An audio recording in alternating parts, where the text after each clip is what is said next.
Task 1. You are going to interpret the following speech into Chinese. This is a warm-up segment.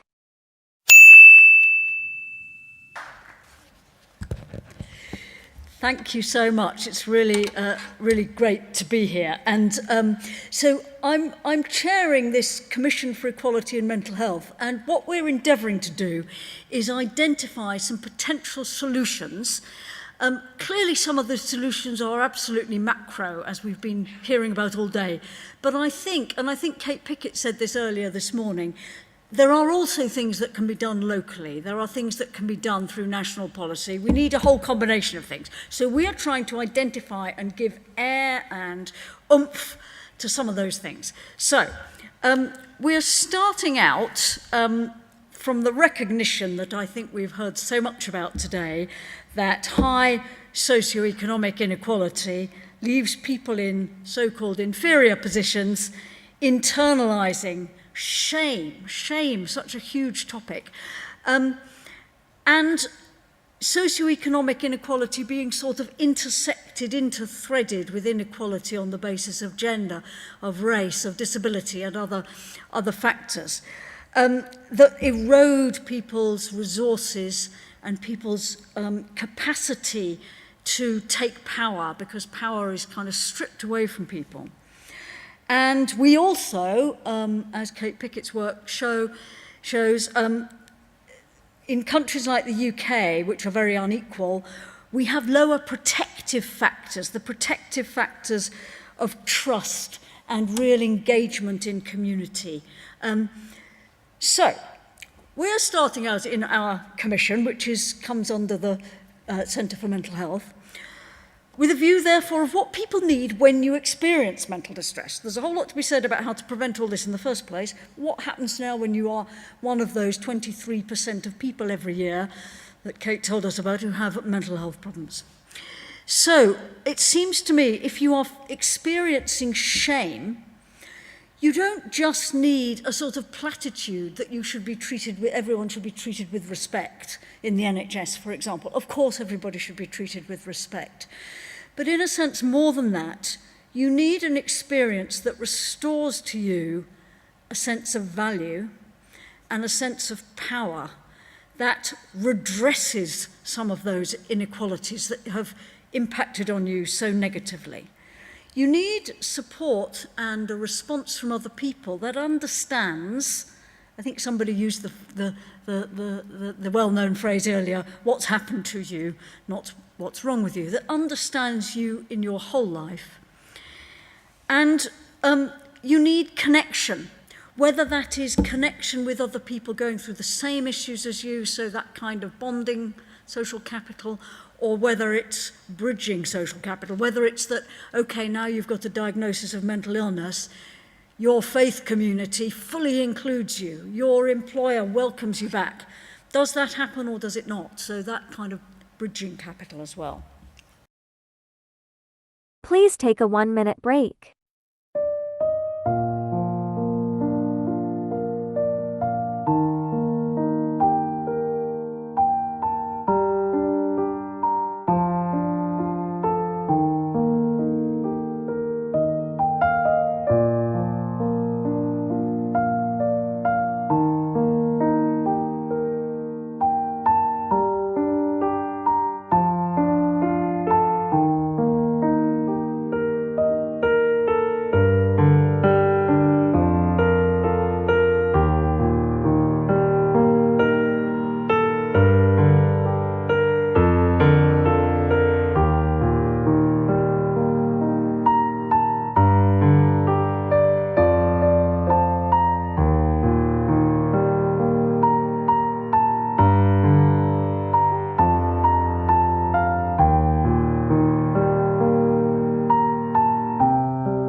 Now, please continue interpreting.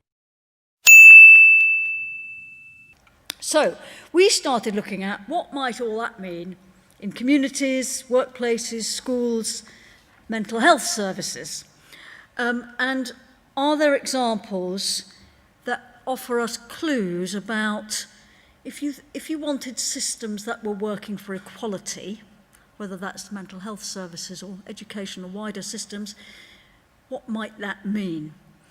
And in a way, I think one of the themes of this is, and this is probably like the rods in the birdcage we were just hearing about.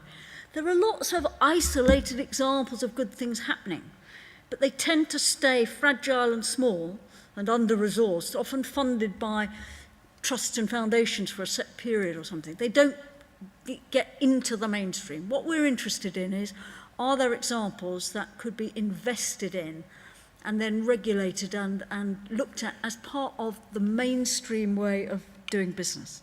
So let's look at what some of those examples might be. And I should say this is really early thoughts. We've got a request out at the moment, do reply, for both examples and evidence. So please respond. And it's deliberately broad at this point. We will later funnel in and look at some areas in greater specificity. So, in Lambeth, there is Black Thrive. People know about Black Thrive? Some people may do. I mean, just me, and I don't know about you, I think I have probably been talking for 30 years about the excessive use of coercion and compulsion, compulsory detention with people from Black, British, African, Caribbean, African backgrounds in this country. And yet, we don't seem to have resolved the issue. And what Black Thrive are trying to do is take a community-led approach to this in partnership with not just mental health services, but also education, police, social care, all the main public services in the area. They explicitly are aiming to address asymmetries of power. So that means if somebody is experiencing distress, the powerlessness that they feel is part of what what the response is addressing. You don't just assume that somebody is powerless and kind of leave it there. Black Thrive believes social factors, housing, education, employment, money, destitution in some cases, are part of the picture that impact on well-being and must be addressed. They start from what are the wishes of people who are directly affected, and they create connections. They create connections between people experiencing distress and all sorts of other opportunities and networks in the community. But they also work with the NHS and with the police and so on to try and get those systems to change. So they are trying to be systemic. I would have to say it's early days, so we'll need to see what the results of this are a few years down the line. But as an approach, it's interesting, because it's not just saying, is there a better pathway into treatment for Black British people or something like that? It's taking a much more holistic approach, informed by thinking about power and so on. So another community approach that's just been sent in to us, actually, and this is probably exactly an example of one of those fairly small-scale initiatives but has it got promise? Should it be expanded? So this is user-led support provided by and for people living with mental health difficulties, and it's based on whole life conversations. So the conversation is, the questions that people are asked is, what would a good life look like? What have you already got to live that life? And what do you need? And then support is offered according to that. So it's your story, your interpretation of your experience, your life. It's not how is a professional system defining your problems or your life. And you decide whether and when you need the service. Now, this is, I'm sure, creates a lot of logistical questions, or it would do if you scaled it up. But rather than, approaching a mental health service and being told that you're not ill enough, that awful sort of catch-22, that thing that often either you're not quite ill enough to get help and support, or then, things get so bad that then you're sectioned. It's where is that space for, actually, I now know I need to come back. And it's trying to do that. Very interesting, I think. We've also heard about community initiatives that explicitly work within the frames of reference of people with different life experiences, different communities. So, for example, MindWorks, which provides counselling, particularly aiming to reach out to Black and minority ethnic communities. They operate in 6 languages, and amongst other things, they offer faith-based counselling. So if, for example, you are a British Muslim, you don't have to, even you're going for counselling, you don't have to navigate all the issues about, so how is this, let's say, white, assumed atheist or Christian counsellor viewing me as a Muslim woman? You can get straight into somebody who understands the sort of the parameters around your belief system and your values, and you can then move on to the issues without those extra layers of anxiety. Similarly, Metro, a program that offers counselling for young LGBTQ people. So there's something about where people can feel that their values are aligned with the people offering support. Okay, so that's some examples from communities. You can tell me what it would take to evaluate them and scale them and invest in them and make them, or at those or others, and change the kind of system of support that people get at the moment. What about the workplace? And I imagine that there are people here who are engaged in the world of work and occupational psychology and so on. So policy. Most policy on mental health and work focuses on the supply side. It kind of says, right, there's far too many people with mental health problems claiming employment and support allowance or other, quotes, incapacity benefits. How can we incentivize people to work, support them to work, pressurize them to work, sanction them for not doing what we want them to do, etc., etc. And I know the British Psychological Society has said some strong things about some of that. Very good. But what about whether the world of work is actually suitable for anybody, first of all, and secondly, for people who have mental health issues? So what we've seen in the world of work in recent years has been a decline in autonomy, which can be it's really important to mental well-being, but also work has become more intense. Not everybody can deal with that. More expectations of multitasking, so there's less scope to kind of learn, here's a complicated set of tasks and I'll learn it and then I'm going to do it. You're expected to be able to do everything else and a bit of everybody else's jobs as well. And as Annie Irvin said, a quote I quite like, perhaps the key question should not be whether the individual is fit for work, as all these work capability assessments try to find out, but whether work is fit for the individual. And one of the things I've recently been involved in is a report that was published by the London School of Economics, which basically sets out a policy agenda. It's called Switching Focus, because it's about switching focus from the individual to what the employer and government can do. It's like a new citizenship deal, if you like. You might like to have it. It's free to download. There's an easy read version and so on. And one of the things it looks at is how the whole kind of agenda of flexible work and good work and the future of work and human-centered work, the International Labour Organization calls it, focus a lot on parents. Great, brilliant, and you know, flexibility so that women can get on in their careers and everything.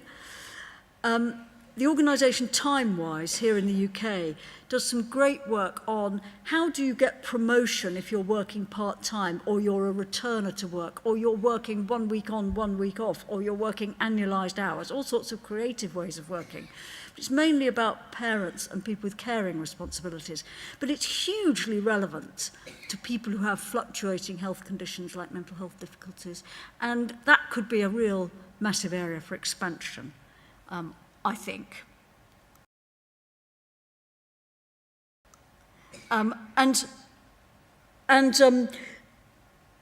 Most of what does go on with employers on mental health is kind of rather softer well-being at work programs and, you know, But another quote I just put up a minute ago actually was that somebody said on Twitter recently, you can't yoga your way out of toxic work conditions. So some of the things that go on in the workplace for well-being are kind of a bit marginal. I mean, it's nice to have yoga, of course, and to be able to go to the gym, but that's not going to compensate for not having autonomy or for having a level of intensity that is just too difficult to deal with. Okay.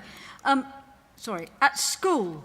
So, fully inclusive education. I don't know if anybody saw a programme last night on TV that was about switching schools, and it was about a school that was primarily white English kids and a school that had a high proportion of young Muslim kids, and they mixed them and they explored what happened when the kids were learning together, playing together, doing all sorts of things together, and their families then came together. And of course what happened was that a lot of misconceptions got broken down. It has to be done in conditions of equality, but if we had fully inclusive education where the kids who have impairments, autism, mental health conditions were not excluded, we're seeing exclusions from school go up. We're seeing more and more kids placed in special schools, not integrated mainstream schools. Actually, that would help reduce some of the prejudice and discrimination. There are examples of leadership and real engagement of pupils in schools, leading initiatives. And I've just given one example here from a local health watch, where school students led a project where they researched views on mental health issues, and they got responses from over 6,000 young people. Perhaps unsurprisingly, they found that school pressures, exams and revision were a huge issue, particularly through secondary school.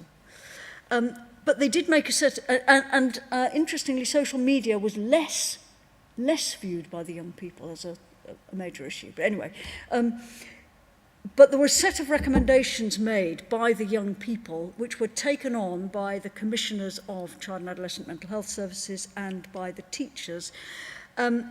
Some of those things about school pressures need national policy change, so, you know, they couldn't do everything.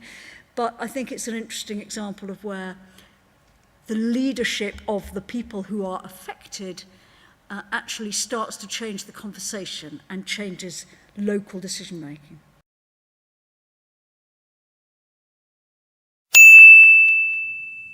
This is the end of Task 1.